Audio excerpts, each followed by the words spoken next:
Pemirsa, jajanan Ciki Ngebul atau sering dikenal Cikibul tengah viral dan digemari anak-anak. Jajanan Ciki yang bisa mengeluarkan asap dingin tersebut ternyata berbahaya dan telah memakan banyak korban.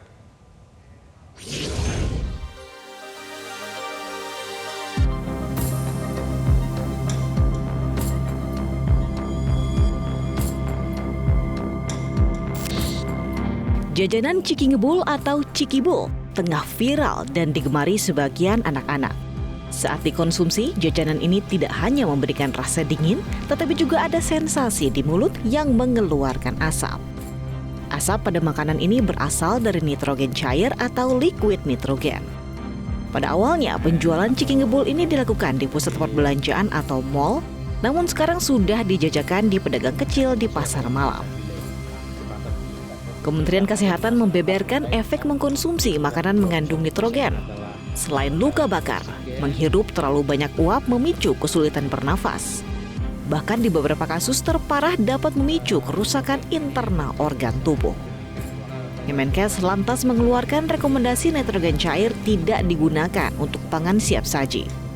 Rekomendasi ini dikeluarkan sebagai langkah merespon kasus keracunan Ciki Ngebul di sejumlah daerah dalam beberapa waktu terakhir. Jadi sesuai dengan surat edaran Kementerian Kesehatan, maka kita saat ini adalah merekomendasikan tidak menggunakan nitrogen cair pada pangan siap saji, terutama untuk di jajanan ya. Jadi untuk para pelaku usaha yang misalnya keliling atau di pasar malam atau di yang katakanlah di masyarakat itu kita rekomendasikan untuk tidak menggunakan nitrogen cair pada pangan siap sajinya, mengingat ada beberapa kasus yang dilaporkan akibat mengkonsumsi Ciki Ngebul ini. Sementara itu, Badan Pengawas Obat dan Makanan (BPOM) menerbitkan pedoman mitigasi risiko penggunaan nitrogen cair pada bahan pangan olahan. Pedoman itu dikeluarkan karena temuan kasus lambung bocor imbas konsumsi jajanan Ciki Ngebul, Cikibul yang menggunakan nitrogen cair.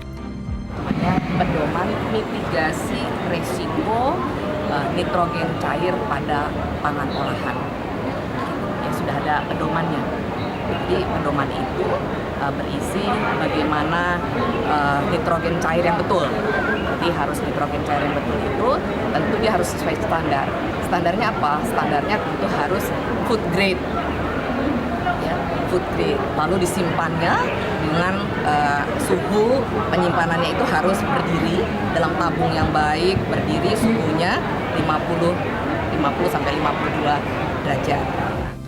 Kementerian Kesehatan mencatat di tahun 2022 sedikitnya ada 3 laporan keracunan nitrogen cair dari jajanan Ciki Ngebul. Keluhan yang dialami mulai luka bakar, keracunan massal, hingga sakit perut. Rata-rata korban adalah anak-anak. Bahkan pada November 2022, sekitar 23 anak di Lewisari, Kabupaten Tasikmalaya dilaporkan mengalami keracunan setelah mengonsumsi jajanan Ciki Ngebul. Tim Liputan Media Group Network. Pemirsa, korban berjatuhan akibat mengonsumsi Ciki Ngebul atau Cikibul. Lambung bocor atau lambung bolong adalah dampak yang bisa terjadi akibat mengonsumsi makanan yang mengandung nitrogen berlebih. Bagaimanakah pemerintah merespons fenomena keracunan Cikibul ini? Saya akan membahasnya bersama dengan Kepala Birokom dan Pelayanan Publik Kementerian Kesehatan, Siti Nadia Tarmizi, dan ahli nutrisi Dr. Tan Shotyen. Selamat malam Ibu Nadia, Dr. Tan. Selamat malam, Sylvia. Baik, Bu Nadia, sejak 2022 sampai hari ini berapa jumlah korban Cikibul yang didata Kemenkes? Iya, jadi Mbak Sylvia, kalau kita lihat di tahun 2022 ini kita menemukan ada 9 kasus dan baru kemarin dilaporkan ada 1 kasus kembali dari Ponorogo. Memang seperti kita ketahui, mohon maaf, 1 kasus dari Jember, 1 Ponorogo itu di bulan Juli, kemudian 7 di Tasik, dan kemarin ada 1 kasus lagi dari Bekasi. Kita menemukan juga ada dari hasil penyelidikan epidemiologi itu 16 kasus tanpa gejala dan ada 3 kasus yang di Bekasi juga tanpa gejala. Terakhir kita mendapatkan 1 kasus yang dilaporkan dari Jember. Yang ada juga korban yang sudah sampai meninggal ya Bu. Apa yang menyebabkan korban itu bisa sampai meninggal Bu?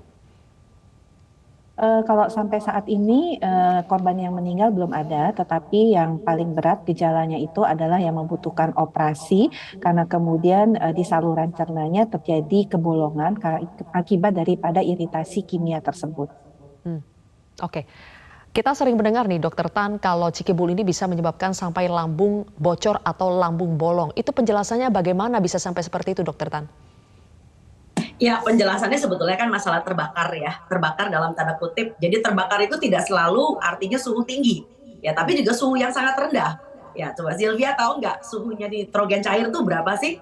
Sampai minus 169 derajat, Anda bisa bayangin. Kalau ketetesan di kulit aja tuh gosong ya, apalagi masuk ke dalam internal organ. Ya, saya melihatnya ini adalah suatu fenomena di mana ya ini dia, orang itu cenderung menemukan inovasi yang tidak mau yang mainstream ya, ini bahasanya ya. Jadi anak-anak muda bahkan orang dewasa itu selalu senang dengan hal-hal yang sifatnya agak beda gitu ya, nggak mau mainstream gitu. Jadi nah inilah bahayanya di mana di dalam makanan yang kita sebut ciki ngebul tadi sebetulnya ada dua bahaya. Bahaya yang pertama adalah bahaya yang langsung, yaitu kelihatan nitrogen cairnya bermasalah karena kontak. Itu nggak bahaya yang kedua, itu apaan sih di dalam makanan kayak gitu, ada gizinya apa enggak? Ya, jadi ada bahaya jangka pendek, ada bahaya jangka panjang. Jangka panjangnya adalah kalaupun tidak pakai nitrogen cair ya, itu makanan tuh yang dijual itu sebetulnya ada nilai nutrisinya nggak ada.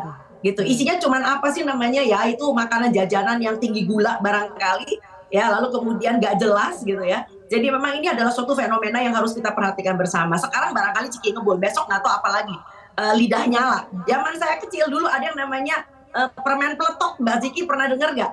Mbak Sylvia barangkali atau Dokter Nadia pernah ya, ada suatu permen yang dimasukin ke mulut, berantakan itu di dalam seperti kayak mercon. Itu juga dulu zaman saya kecil itu lucu-lucuan gitu ya. Atau permen neon, habis dijilat lidahnya merah, lidahnya oranye, lidahnya biru ya kan. Nah itu apaan gitu loh. Jadi sekali lagi kembali kepada orang tua, bagaimana orang tua itu bisa memberikan pendidikan yang baik supaya anaknya nggak terbelok dengan yang kayak gitu-gituan. Menurut saya sih gitu sih Mbak Ya, Sylvia. baik. Silakan. Jangankan pakai nitrogen cair ya, cuma cikinya saja tidak ada nutrisinya sama sekali.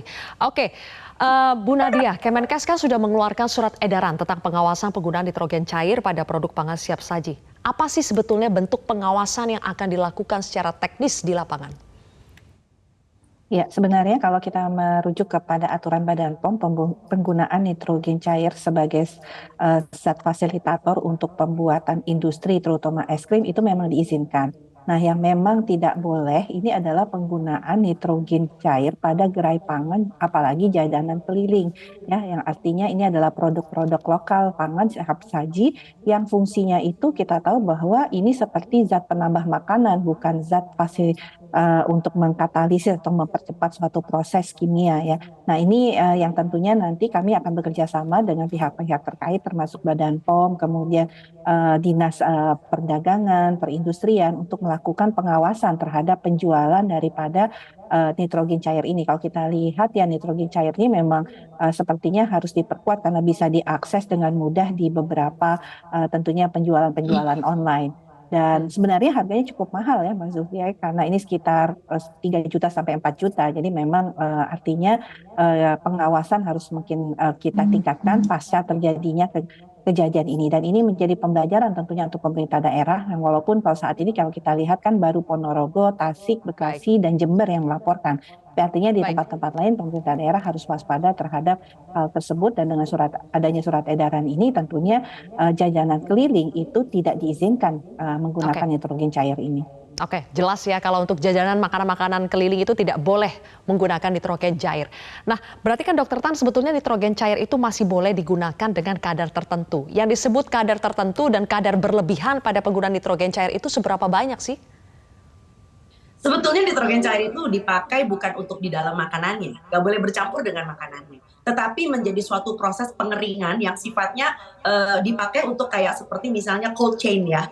Jadi seperti misalnya untuk pengemasan ya. Jadi kalau misalnya kalau Sylvia beli es krim ya, atau Sylvia beli puding yang harus dalam keadaan dingin, maka dalam kompartemen terpisah ya, tetapi fungsi dinginnya masih ada, nitrogen cair itu bisa dipakai ya.